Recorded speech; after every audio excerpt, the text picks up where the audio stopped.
Have you ever seen a small child in his father's arms? One little hand clutches the lapel of his father's jacket, while his head presses against that strong, protective chest. Tensions may be all around, but the child is not threatened because he feels safe. This safety is no longer present in our world today. The greatest want of our world is the want of men, good men, men who will not be bought or sold, men who in their inmost souls are true and honest, men who do not fear to call sin by its right name. The Almighty God have set the foundations, God first, Christ second, man third, and woman fourth. Therefore build your house like the wise men on the almighty foundations where you built for eternity. My name is Pineida. I'm environmental health and safety manager for Belize Natural Energy. That's the oil and gas company here in Belize. And I'm also an elder at the Hillview Seventh-day Adventist Church here in St. Helena Town, Kaya District. As I look back on my life, yes, I've always believed in miracles. I think most of my childhood up to I was about 17 years, I grew up in the church. And we read and we studied about how God has always worked in the life of His people. But even in my own life, I've seen multiple times, a lot of times we say, oh, I just get lucky, or, that good thing this happened to me, or fortunate this. But all those things, to me, when I look at it, all those things are God's miracles in our life. God protecting us, God keeping us safe, God making things to work out for us. So I've always believed in miracles. I've always believed that God is working on behalf. And I will share it here. It's that God promised us in His Word that He makes it rain and shine on the just and on the unjust, because there have been moments in my life when I've been not walking with God, when He has also worked in my life. And I realize He's working to bring us back to Him. I want to share a miracle that happened in my life. It involved my oldest daughter. This when she was about 18 months old. At the time, she was our only child. We were living in the United States, in the town of the city of Waukegan. That's about 60 miles north of the city of Chicago. This happened at night. It was a little close to during the winter. What had happened, we had when my daughter when she was about 12 months old, my wife and I had decided to have her start sleeping in her own room. So we put her crib in her own room, and we had our own bedroom, and we had her room. And at night we went to sleep as we normally do. And in the middle of the night, I felt someone tugging me to wake up. And when they did that, for some reason I had dropped in asleep. I was very tired that night, and I'd come out from work. I used to work a third shift job. So when I had gotten home, that night was my night off, and I was very tired. And during the night, I felt someone tug at me. And I looked, and I woke up, and I looked over, and my wife was fast asleep. So it wasn't her, but I felt it physically. Someone tugged me to wake up. And then a voice in my head said, go check on the baby. And I kind of, minute was wondering, what? But then I said, what? It was our first child, so any little thing we rushed, and I went to check on the baby. And when I went into the room, my daughter's crib was full of vomit. The whole crib was full of vomit, and she wasn't breathing, and the reason for that is she had vomit in her mouth and in her nostrils, right? And so immediately I called my wife, and when I shouted for my wife, that's when she woke up, because she was fast asleep. So when I shouted for her, then she woke up and we came, and I cleaned out the baby's mouth, I cleaned out her nostrils, and we gave her a bath at the time, and unfortunately when we cleaned out everything, then she started breathing again, and for me that's a miracle. One,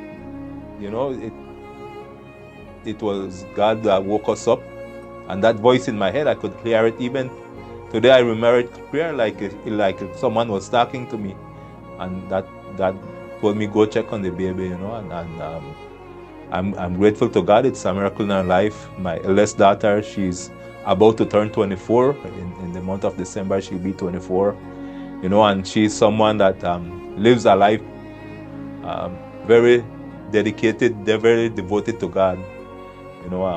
I want to share a decision my daughter made too, that really stuck with me. Right now she's in the States. She's studying to be a nurse.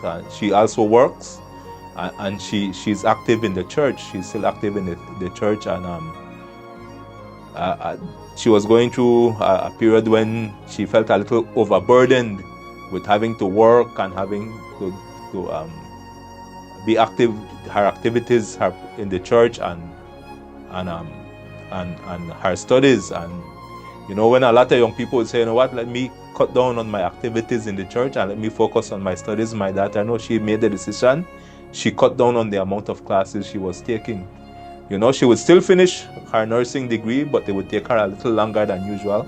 And she explained to me that she didn't want to cut down on the activity, on the work God she was doing in the work of God, so, and she's someone that everything she does, she never makes a decision without praying first. She trusts God for all things. Even when she was going to the States, she said, what, she puts everything in God's hands. And I'm grateful. I've shared with her this miracle, and it is a miracle to me. People will say, I could clearly feel that tug. At first I thought it was my wife, but she was fast asleep. She didn't wake up until I called her, and that voice in my head that was clear, clearly told me go check on the baby, and I thank God for that. My daughter is alive because of it, and I also thank God that He has worked in her life up to this point, that she's very devoted to Him, so that is a miracle.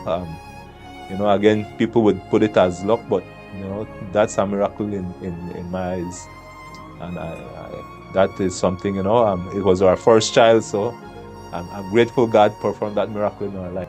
My favorite verse is Romans 8:28, where the word says, "And we know that all things work together for good to them that love the Lord, and are called according to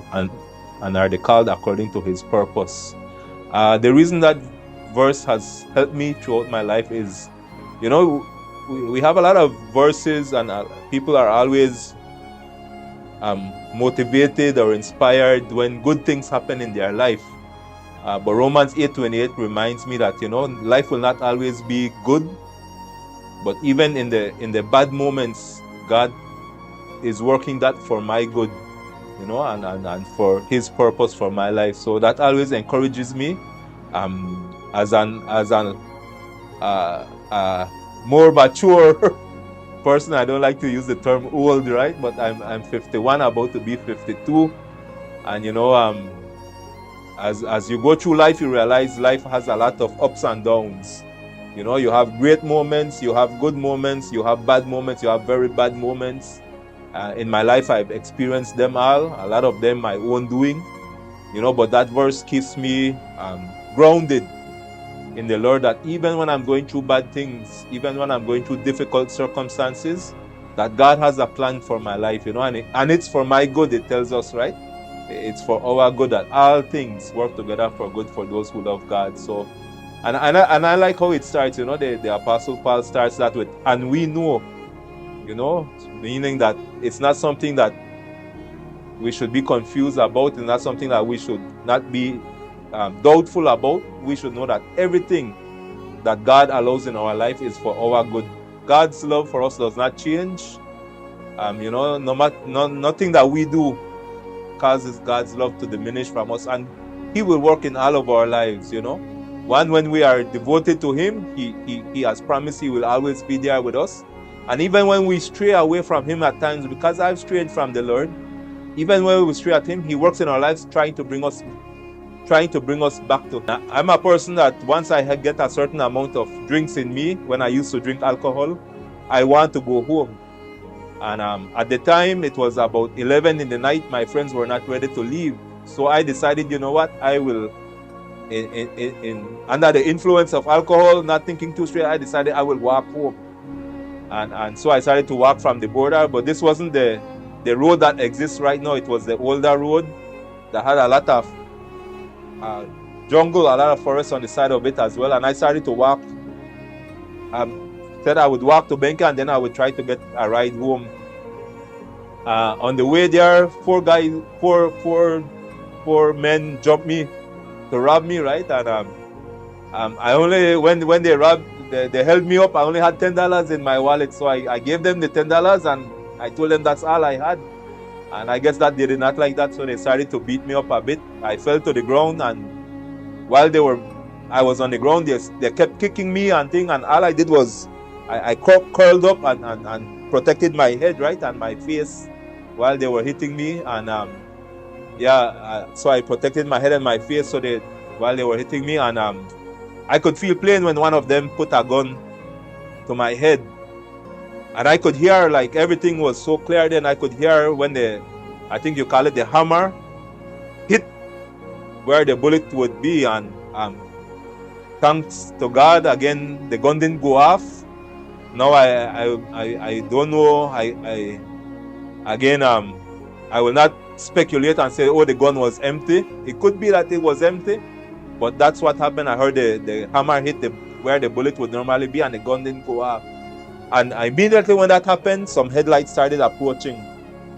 And when the guys saw the headlight approaching, they started to run away, and it was the police mobile vehicle from Benkebeho. And the guys, the policemen, I knew some of them, so they knew me. They picked me up and they gave me a ride home. But again, I know God saved my life that night. He kept me from getting shot. And at the time, I didn't know it, but he has a purpose for our life, We might not know it in the moment, but He has a purpose for us.